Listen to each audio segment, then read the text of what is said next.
Hello, and welcome to the weekly sermon podcast with Reverend Marie Duquette. You can find the full live version service on YouTube's Be Ye Lifted.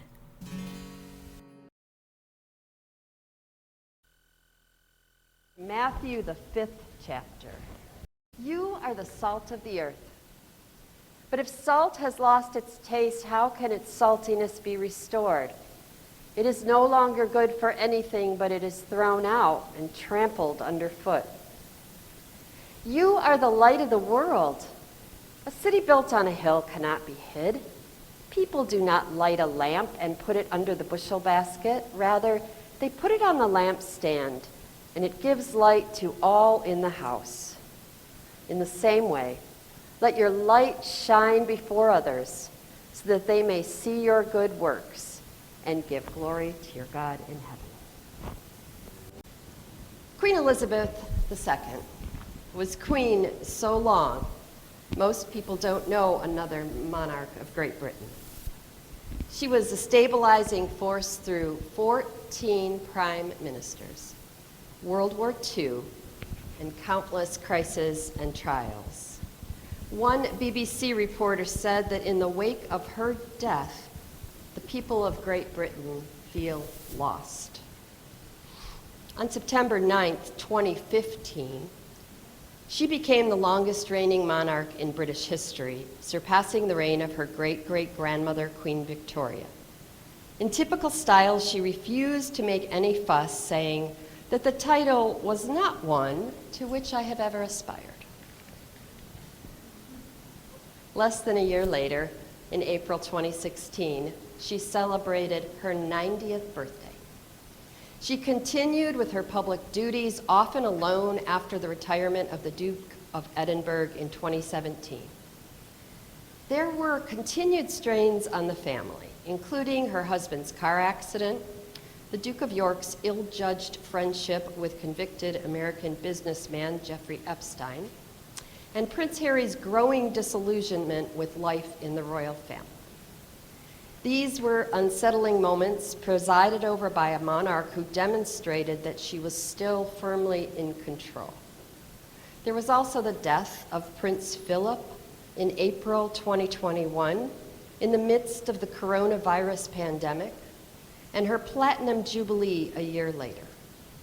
Although the monarchy might not have been as strong at the end of the Queen's reign as it was at the start, she was determined that it should continue to command a place of affection and respect in the hearts of the British people. On the occasion of her Silver Jubilee, she recalled the pledge she had made on a visit to South Africa 30 years before. When I was 21, she said, I pledged my life to the service of our people, and I asked for God's help to make good that vow. Although that vow was made in my salad days, when I was green in judgment, I do not regret or retract one word of it. That is from her BBC obituary.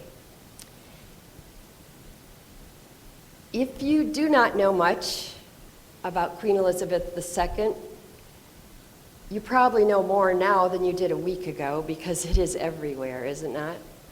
It is everywhere. And along with the news of all the things she did that made her a beloved queen is the news of all of the ways that during her reign people were afflicted, hurt, harmed, caused to move.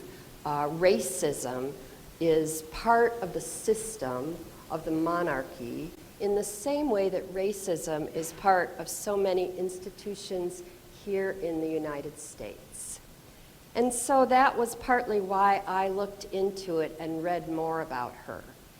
And what I came away with so far is that yes, she was a sinful woman, a leader who did not always use her privilege to help people in the same way as, say, Moses did.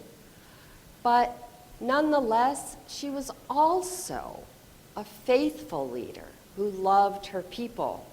Her people have many, many personal stories of the way that she made them feel safe and comforted, and the touch that she had, especially when she sat with people who were mourning. There is a story going around now that at one point she couldn't walk the stairs anymore, so she used the royal elevator. And when she got on it, it was going down instead of up, and it opened on the lowest level, which if you've ever made that mistake in a building, you know when the doors open, you usually see concrete, maybe some mops and a bucket, right? That's how you know you didn't mean to be here. And that there was a very tired young janitor woman waiting for the elevator who pushed her cart for housekeeping in and pinned the Queen against the back wall of the elevator. The doors closed and they went up, and the young woman was just looking down at the load she was carrying and did not see the Queen until it stopped again and the doors opened and she looked up.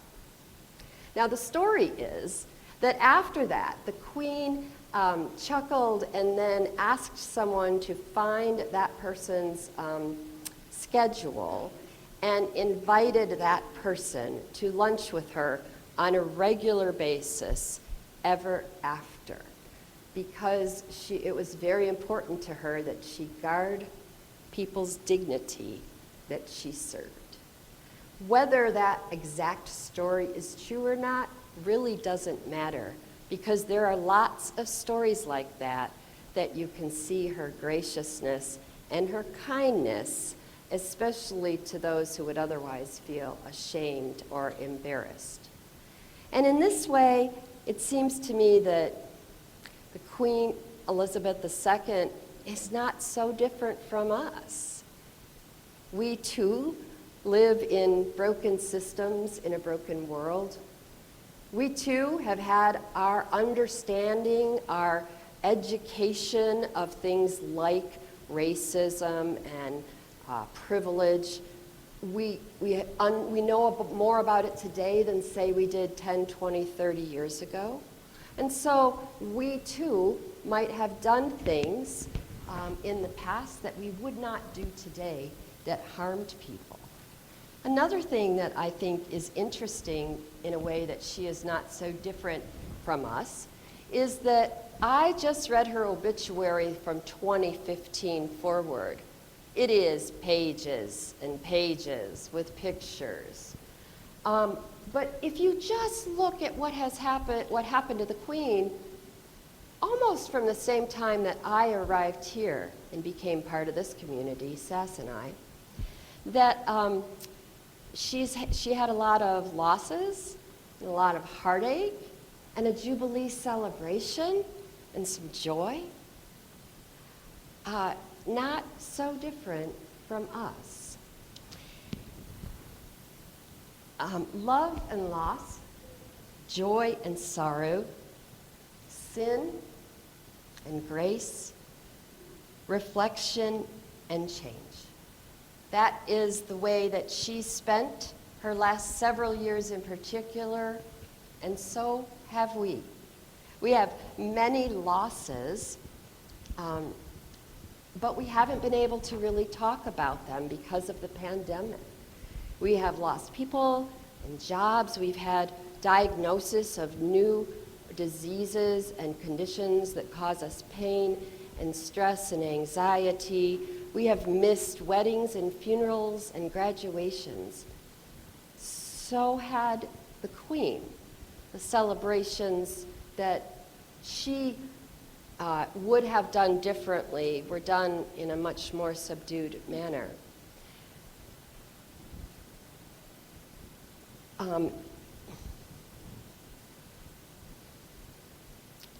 Being recommitted to one another, which is what this service is about. Being recommitted to one another means remembering who we are and whose we are and where we have been, both before the pandemic, during it, and today. Recently, in my mutual ministry committee meeting, someone said, we were talking about the ways, both obvious and very, very subtle and insidious, that we have each been changed. And someone said, I don't think it's about what we did. I think it's about what didn't happen. There is a hole in us that used to be filled with graduation parties and weddings that happened on time and the rites and rituals of funerals that allowed us to lay loved ones to rest, that those memories of the way that we honored those events in people's lives, they're not in us. We don't have those memories. The good news is that today we have an opportunity to begin. We can recover. One thing we can do is talk to one another about how we have changed and some of the things that we have not been able to share with other people about these last few years. And in this way, we will draw near one another out of grace and some of the things that might have irritated us because of distance, some of the misunderstandings we might have had because we weren't talking together as often. Some of the things we didn't know because we didn't lay eyes on one another. We couldn't see one another limp. Those things will subside as we remember whose we are, and that all that we have, all we receive, our ability to even be here today is by the grace of God. I find it interesting, something I didn't expect was that the beginning of the pandemic, I worried about who we might bury in this congregation. Remarkably, we as a congregation came through pretty well compared to other congregations, but it doesn't mean we didn't each have losses in our own lives. What else is interesting, though, is that there are some minor mishaps that have torn at the fabric of our connection to one another.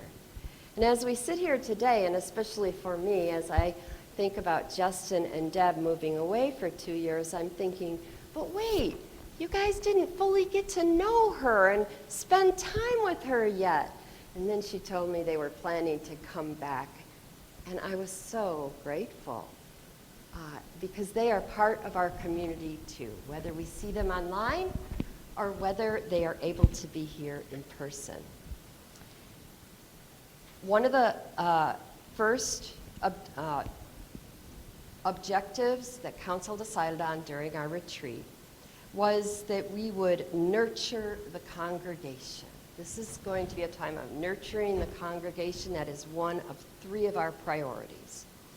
And we do this by remembering the distance has changed us, and that we are still here. We do this by remembering that we have had losses, but we have not lost one another. We do this by remembering that we didn't make all the decisions the way others might have made them, and there were some miscommunications in the last 2 years. But God is still with us, and we preach Christ crucified. It is not by our own doing that we were able to do what we had to do the last 2.5 years to get through it, nor is it by our own doing that we are here today. But as we are here today, by the grace of God, it can be through that grace that we choose to reconnect in real ways, that we choose to work side by side, to go into the neighborhood, to talk to one another, to ask one another how it was, how you are changed, what you are looking forward to. What do you think we will do at Christmas this year? What did happen to the other, what are these, seagulls?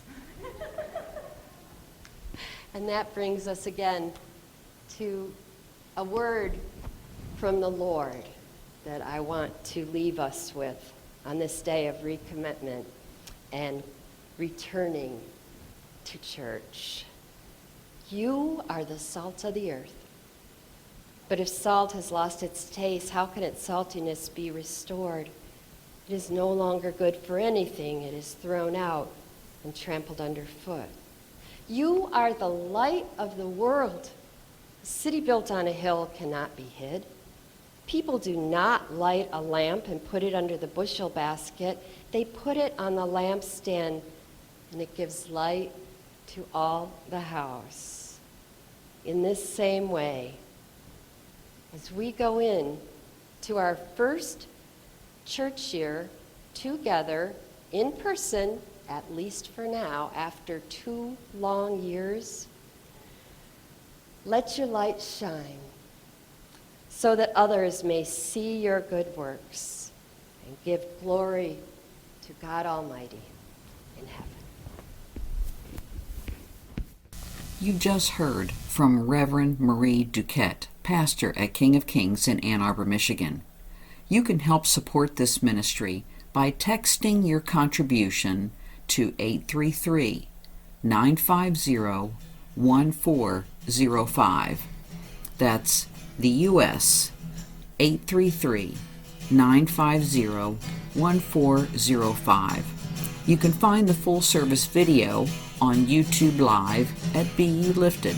Drop us a comment or join us on live chat at 9:30 a.m. Eastern Standard Time Sunday mornings.